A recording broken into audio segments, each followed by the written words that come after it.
நெல்லை மாவட்டம் ராதாபுரத்தில் குடிநீர் குழாய்க்காக தோண்டப்பட்டு சரியாக மூடப்படாத பள்ளத்தில் அரசு பேருந்து சக்கரங்கள் சிக்கியதால் போக்குவரத்து பாதிக்கப்பட்டது. இது பற்றிய தகவல்களை தருவதற்காக செய்தியாளர் ஆனந்த் இணைக்கிறார். ஆனந்த், விவரங்கள். நெல்லை மாவட்டம் ராதாபுரம் பகுதியில் தாமிரபரணி குடிநீர் குழாய் அமைக்கும் பணி நடைபெற்று வருகிறது. ராதாபுரம் தாலுகா அலுவலகம் அருகில் குடிநீர் குழாய்க்கு அமைக்கும் பள்ளம் தோண்டப்பட்டது. முறையாக குடிநீர் குழாய் அமைக்கதான் குடிநீர் குழாய் உடைந்து குடிநீர் வீணாகியது. வீணாகிய குடிநீர் சாலையில் குளம் தேங்கியது. இதனால் சாலையில் பெரிய பள்ளம் ஏற்பட்டது. இது குறித்து பொதுநல மக்கள் இயக்கம் சார்பில் நேற்று போராட்டம் நடத்த அறிவிக்கப்பட்டதை தொடர்ந்து ராதாபுரம் காவல் ஆய்வாளர் பேச்சுவார்த்தை நடத்தியின் பேரில் தற்காலிகமாக அந்த போராட்டம் ஒத்திவைக்கப்பட்டுள்ளது.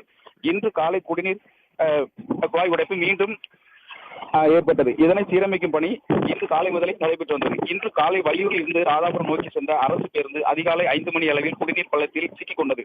பல மணி நேரமாக போராட்டிய பேருந்து மீட்கப்பட்டதால் ராதாபுரம் தேர்வு நிலையத்திற்கு தகவல் தெரிவிக்கப்பட்டது. தகவலின் பேரில் வந்த தேர்வு துறை வீரர்கள் சாமர்த்தியமாக செயல்பட்டு பேருந்தை மீட்டனர். பேருந்தை மீட்க நீண்ட நேரம் ஆனதால் பொதுமக்கள் போக்குவரத்து மற்றும் அந்த வழியாக செல்லும் போக்குவரத்து பல மணி நேரம் பாதிக்கப்பட்டது. விவரங்களுக்கு நன்றி ஆனந்த்.